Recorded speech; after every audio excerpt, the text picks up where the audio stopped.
오늘의 하나님의 말씀은 갈라디아서 5장 22절로 23절 말씀, 제목은 성령의 열매, 첫 번째로 사랑에 관해서 하나님 말씀 함께 은혜를 나누시겠습니다.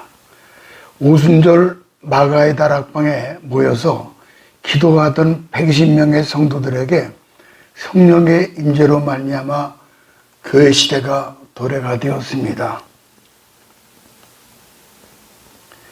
그런데 성령 강림절은 오해를 불러일으킨 부분이 있습니다. 그래서 성령 강림 사건이 고착화되고 표준이 되고 말았습니다.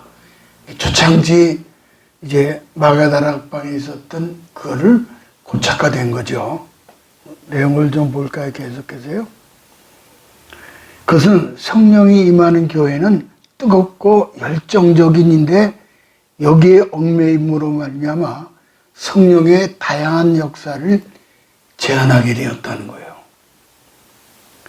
이거를 남미 아르헨티나의 후안 카르로스 오르티스 목사라는 분이 계십니다. 이분이 하신 말씀이에요. 이분은 조영기 목사님처럼 비슷한 분입니다. 아주 큰 그런, 다 천국에 가셨죠. 조영기 목사님도 천국 가셨고, 이 오르티스 목사님도 천국 가셨어요. 아주 큰 교회. 근데 이분이 하는 말이 다 똑같이 이제 순복음교회, 오순절, 펜테코스트, 이제 성령 강림을 강조하는 분들이죠. 근데 여러 해 동안 우리 순복음교회가 갈라디아서 5장 22절을 강조하지 않고 사도행전 2장 4절만 강조한 것에 대해서 사과한다.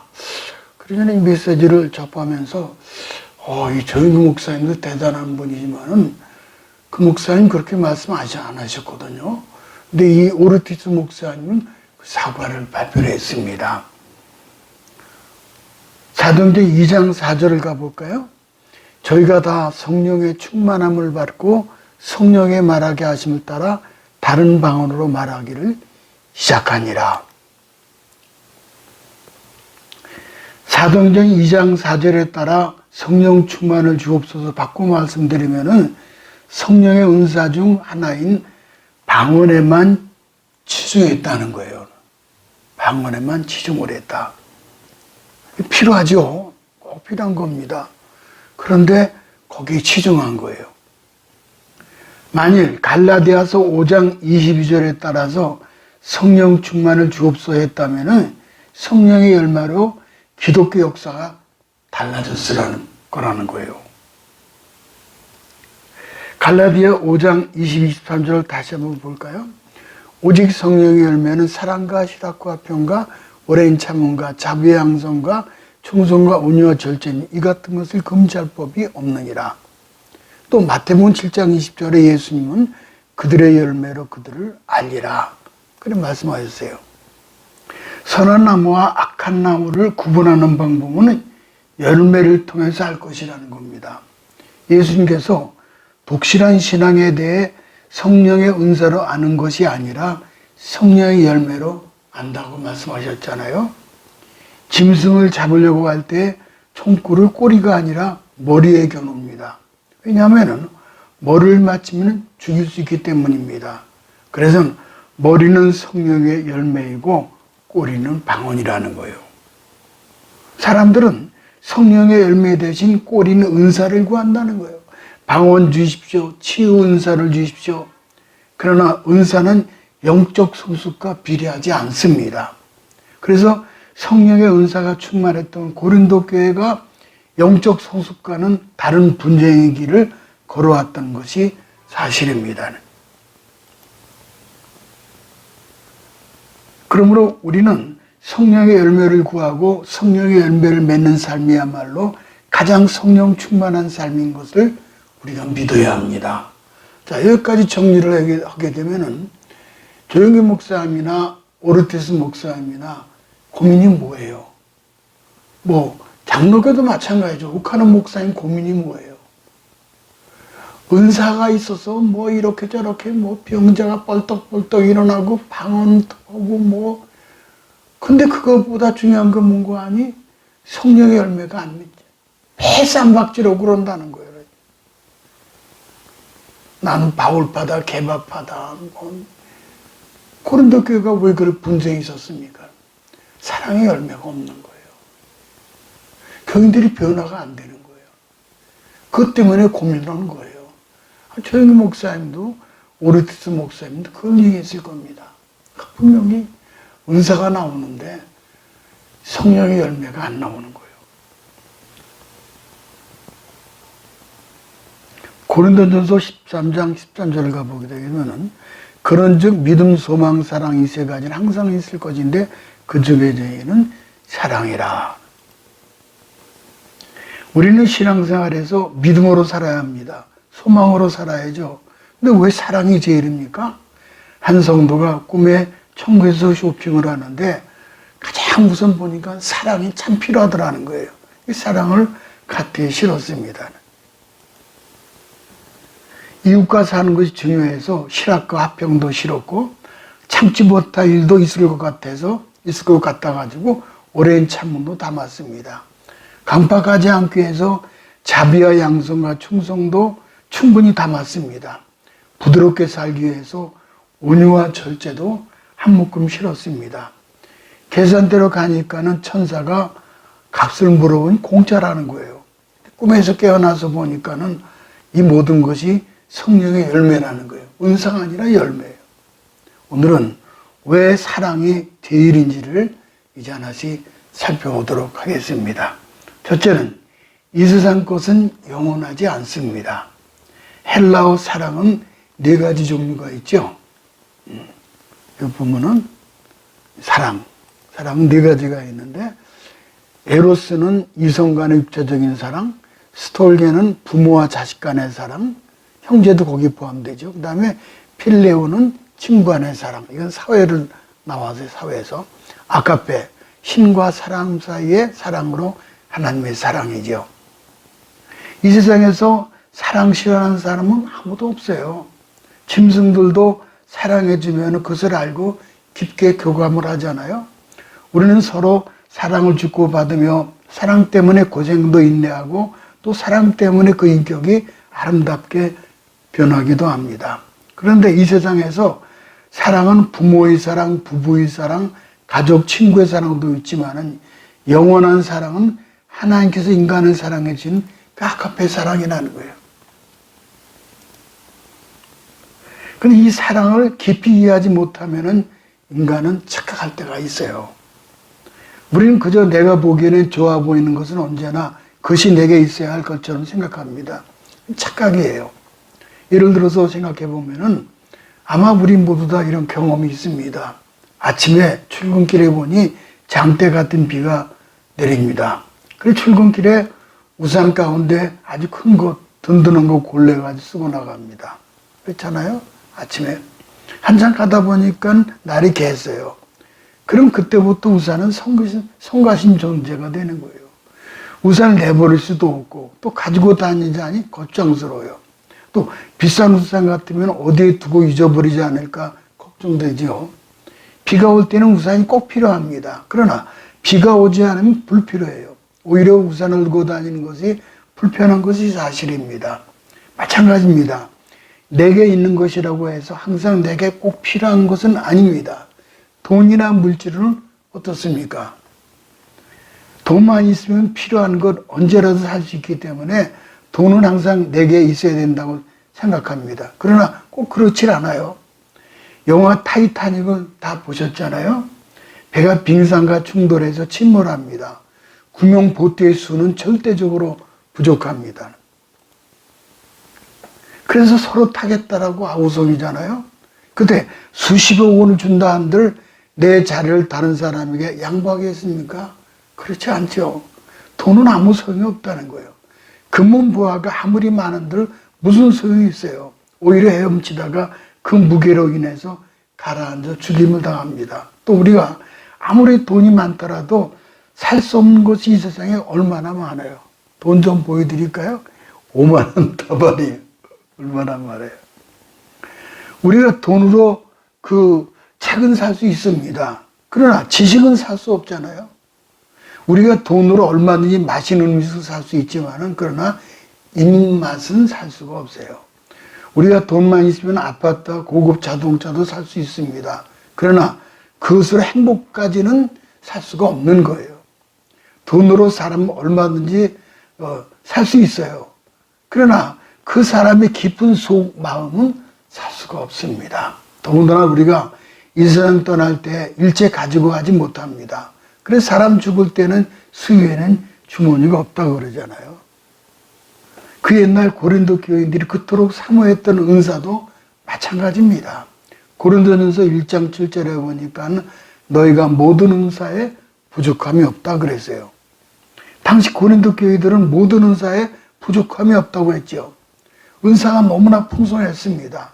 그렇다고 해서 고린도 교회가 평안한 가운데 든든히 서 나갔습니까? 아니죠. 왜 쌈박질만 하고는. 문제투성이에요. 은사는 풍성했지만 꼭 있어야 할 사랑이 없었기 때문입니다. 사랑이 없는 은사와 사랑이 없는 직분은 개인, 가정, 교회, 이웃에 아무런 유익을 주지 못합니다. 오히려 교만해져서 다른 사람을 무시하기 쉽습니다. 교회 문제가 일으키죠. 우리는 물질이 없어도 은사가 없어도 직분이 없어도 얼마든지 좋은 성도가 될 수 있습니다. 그러니 일시적인 것, 영원하지 못한 것, 그저 이 땅의 것, 잠시 잠깐 있다가 없어질 것에 너무 마음을 빼앗기지 말아야 합니다. 삼포농자의 사랑하며 용서라는 책에 보면은 1954년도 토호와 토호가 태풍을 만나서 침몰을 했습니다. 이 배가 침몰을 했어요. 1000명이 넘게 죽었습니다.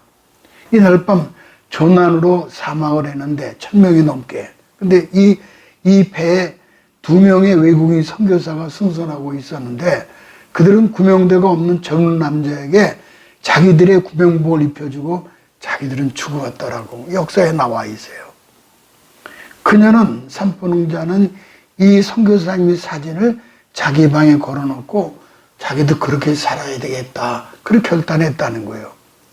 내 마음에 맞지 않는 사람, 아직 내 마음에 증오가 가시지 않는 사람, 아직 미운 감정이 정리되지 않은 사람, 계속해서 피해를 주고 괴롭히는 사람을 용서하지 못하고 사랑하지 못하고 여전히 미워하고 비난하고 쑥덕거리고 있다면은 예수님과 나와의 관계를 점검해 보아야 합니다. 주님과 온전한 연합이 이루어졌는가를 다시 확인을 해야 합니다. 슈바이처 박사가 있죠. 한 대단한 분이죠. 슈바이처 박사. 이분이 이런 말을 했습니다. 무엇이 최대 이단인가? 요즘 이단 오니까 이단 오면 문성명도 있고 무슨 신천지도 있고 JMS도 있고 다 있지만 이분은 그 얘기를 하는 게 아니라 무엇이 최대 이단이냐? 최대 이단은 교리상 이단이 아니라 가장 큰 계명이 사랑을 실천하지 않은 것이다. 아, 참 제대로 봤어요. 참 역시 슈바이처는 내가 아프리카 흑인들을 사랑하지 못한다면 어찌 내가 하나님 믿는 자냐? 그렇게 말하면서 내 사랑의 행위가 남에게 아무런 영향을 주지 못한다면 아직도 내 안에 있는 사랑이 너무 적기 때문이다. 아카페의 사랑의 열매는 자기 목숨까지도 희생하는 힘이 있는 거예요. 슈바이처가 달래 슈바이처가 아니에요. 우린 기껏해야 여기서 이단하게 되면 무슨 뭐가 어떻고 통일교가 어떻고 뭔데 그런 게 아니라는 거예요. 하나님의 계명이 사랑을 실천하지 않은 것이 가장 큰 이단이라는 거예요. 전 충격적입니다. 두 번째, 우리에게 항상 있을 것은 사랑이죠. 돈이 없어도 직분이 없어도 은사 없어도 우리가 얼마나 그리스도인으로서 독신한 성도가 될 수 있습니다. 믿음, 소망, 사랑 이 세 가지 중에서 사랑이 항상 있어야 하는 이유는 무엇일까? 좀 생각해 보겠습니다. 믿음에 대해서 깊이 생각을 해보겠습니다. 우리는 믿음의 사람이 되어야 합니다. 항상 우리에게는 믿음이 있어야 돼요. 물론 여기서 말하는 믿음의 대상은 사람이 될 수 있죠. 물질도 될 수 있어요. 이런 예를 들겠습니다. 그 사람이 내게 그럴 줄 몰라서 보통 그러잖아요. 내가 그에게 얼마나 잘해 주었는데 그 사람이 내게 그럴 수 있는가? 왜 그런 말을 합니까? 그는 사람을 너무 믿었기 때문이에요. 사람은 결코 믿음의 대상이 될 수 없습니다. 그럼 믿음의 대상은 누굽니까? 예수님 요한복음 14장 1절에 이렇게 말씀하셨죠. 너희는 마음에 근심하지 말라. 하나님 믿으니 또 나를 믿으라. 즉 하나님만이, 예수님만이 우리 믿음의 대상이 되는 거예요. 하루는 예수님이 제자들과 함께 배를 타시고 갈릴리 바다를 건너고 계셨는데 예수님이 피곤하셔서 배 고물에 누워 주무셨습니다. 그런 동안에 강풍이 시작했고 폭풍으로 풍랑이 휘몰아쳤습니다. 이런 모습이었죠. 배 물이 안으로 들어옵니다. 배가 잠길 지경이 됐어요. 파산 직전이죠. 제자들은 풍랑과 씨름했습니다. 그들은 물을 퍼내고 노를 저느라 정신이 없었어요. 결국 그들은 자기들의 힘으로 되지 않으니까는 예수님을 깨웠죠. 마가복음 4장 33절에 선생님이 우리가 죽게 된 것을 돌아보지 아니하시나이까. 예수님이 소리를 듣고 잠에서 깨어나셨습니다. 그리고 예수님은 바람을 꾸짖으셨고 그러니까 바다가 잔잔해졌습니다. 그러고 난 뒤에 예수님 제자들에게 돌이켜 이렇게 말씀하시죠. 마가복음 4장 40절에 보면은 어찌하여 이렇게 무서워하느냐, 너희가 어찌 믿음이 없느냐 하시니 그래요. 예수님은 제자들에게 믿음이 없다라고 책망을 하셨어요. 그렇습니다. 아무리 바람이 불어도 아무리 풍랑이 휘몰아쳐도 배 안에 물이 들어와도 두려워하지 않고 편해질 수 있는 사람이 누굽니까? 믿음의 사람이에요.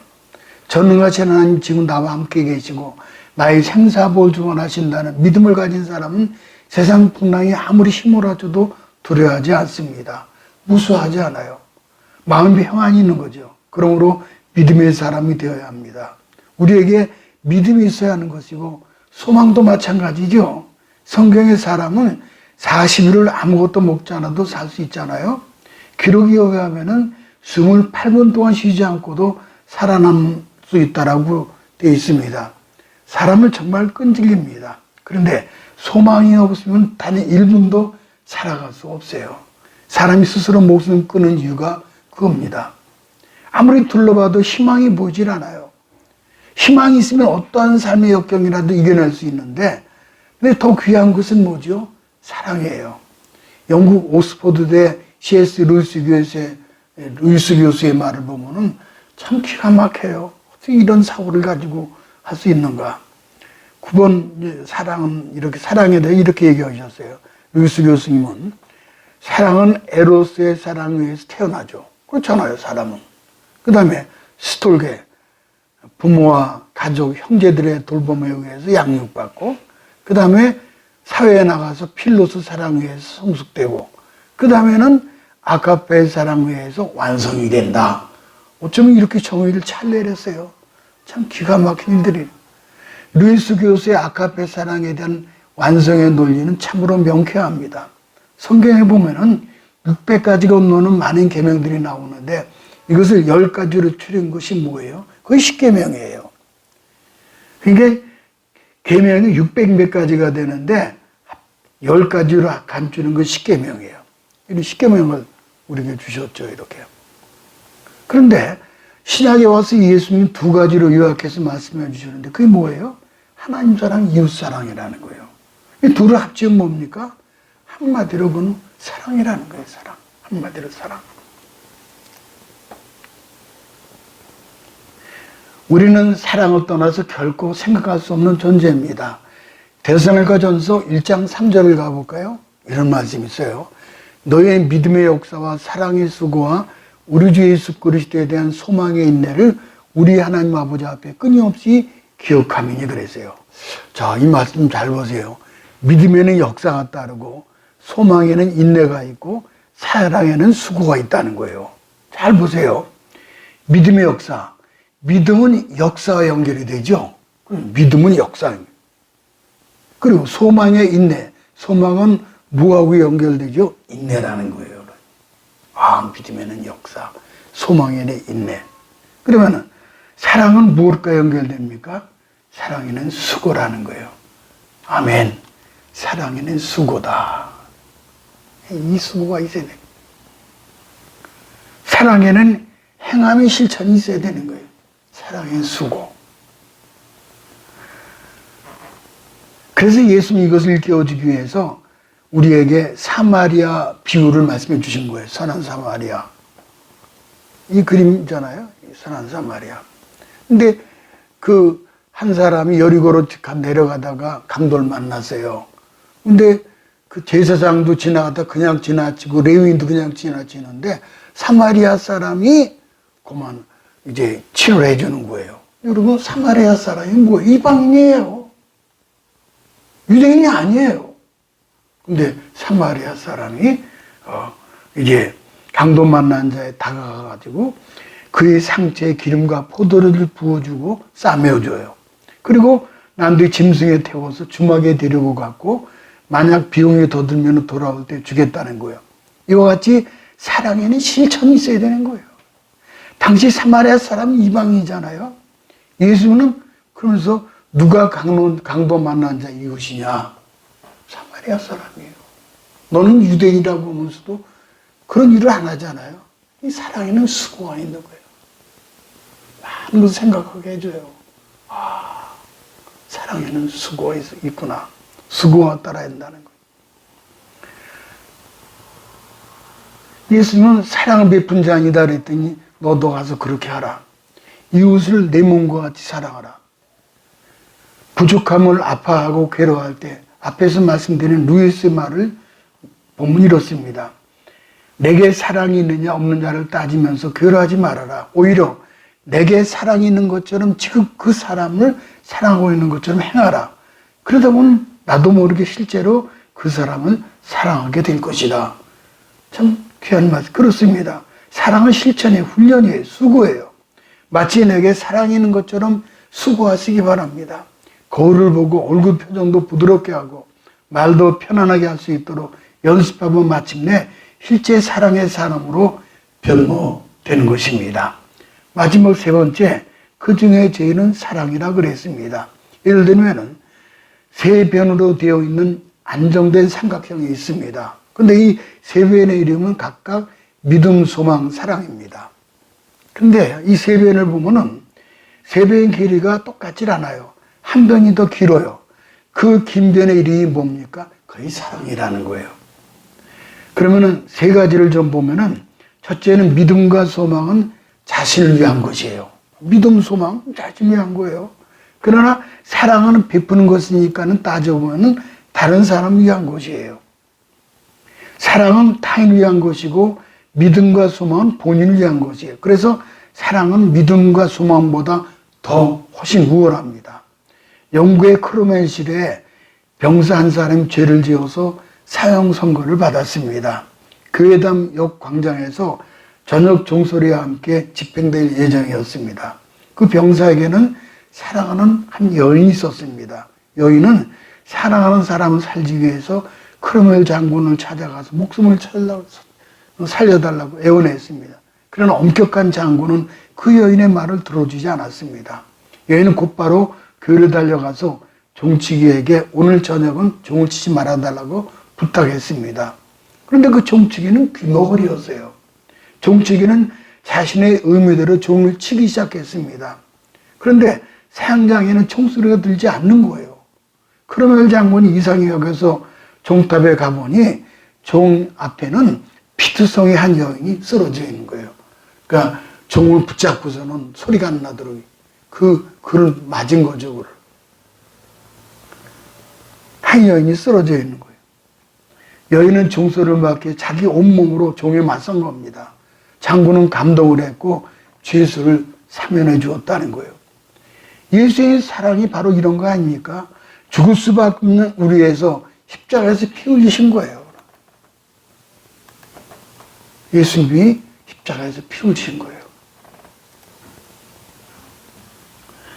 그 다음에 두 번째는 믿음과 소망이 된 우리의 태도를 좀 볼까요? 사랑은 하나님의 본질입니다.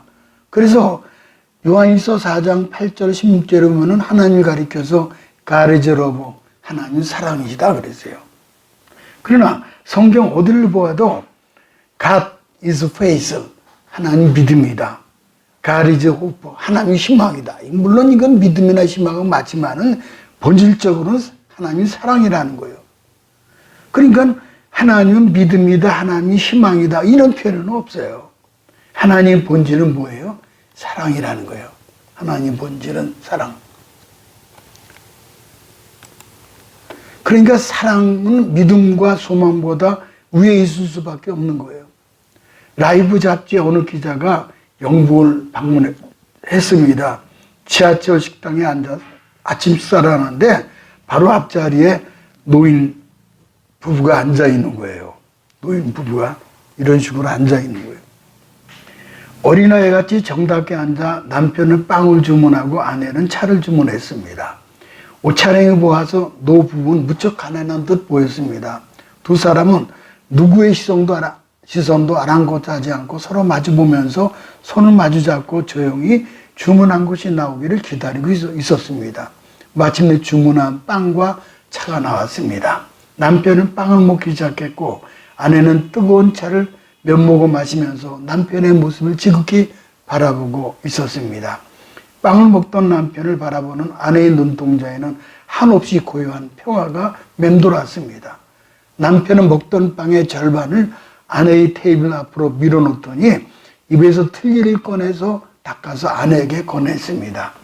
아내는 그 틀니를 받아서 자연스럽게 자신의 입에 넣고는 천천히 빵을 먹기 시작했습니다.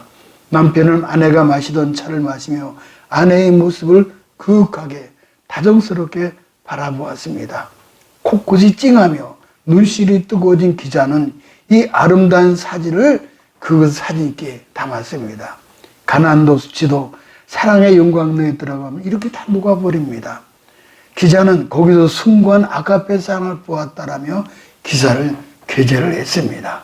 참 대단한 그림이에요. 마지막 세 번째는 사랑은 영혼 속에 우월합니다. 미국의 신혼기를 미국은 하니타임이라고 합니다. 즉 꿀맛처럼 달콤한 시기라는 거예요. 한국은 깨가 쏟아진다고 그러죠. 그러나 신혼기의 사랑은 마냥 지속되지 않습니다. 기간은 얼마나 될까요? 사람이 이성을 사랑할 때 분비되는 세 가지 호르몬이 있다고 그래요. 첫 번째는 도파민인데 이것이 생성되면 눈에 콩깍지가 씌어서 다 좋아 보인다는 거예요. 두 번째는 페니에탈에틸아민인데 이것이 생성되면 상대방을 향한 집착이 생겨요. 세 번째는 옥시토신인데 이것이 분비되면 체온이 올라가고 상대방에 대한 애정이 끌어올라서 상대방을 위하여 죽을 수도 있다라고 생각합니다. 세상도 나도 간 것 없고 구속한 주님이 아니라 그녀만 보이는 그런 단계라는 거예요. 놀라운 것은 이와 같이 간절한 옥시토신의 유효기간이 불과 18개월밖에 되지 않는다는 거예요. 그래서 성경은 첫사랑을 잊지 말라는 거예요. 첫사랑을 잊지 말라. 신부가 가마를 타고 신랑 집으로 가는 그 내용은요, 고전으로 되어 있어요. 이건 고전으로 되어 있는데 잘 들어보세요. 먼저도 말씀드렸지만은 앞에 선 가마꾼의 이름은 소망입니다. 그래서 소망은 앞만 향해서 나가는 거예요. 뒤에 가마꾼은 믿음이에요. 아무것도 앞에 보이지 않죠. 눈에 보이지 않죠. 근데 앞에 보이지 않지만은 그저 소망을 따라 믿음으로 가는 거예요. 가마에 탄 신부의 이름은 사랑이에요. 마침내 신랑 집에 이르르죠. 앞뒤에 선 소망과 믿음의 가마꾼은 임무가 다 끝났습니다. 신랑은 신부를 안고 신방으로 들어갑니다. 그런데 소망과 믿음이 우리도 끼어달라고 하면서 신방에 들어간다면 어떻게 되겠습니까? 마찬가지예요. 우리가 천국에 이르게 되면은 신랑 되신 예수님, 우리의 그리스도인 신부, 우리를 사랑으로 맞이해서 그리스도인 신부인 우리를 사랑으로 맞이해서 영원히 아가페의 사랑을 누리게 되는 거예요. 이처럼 사랑이 영혼 속에 있어서 믿음과 소망보다는 더 높고 뚜렷하기 때문에 사랑이 제일이라고 할 수 있는 겁니다.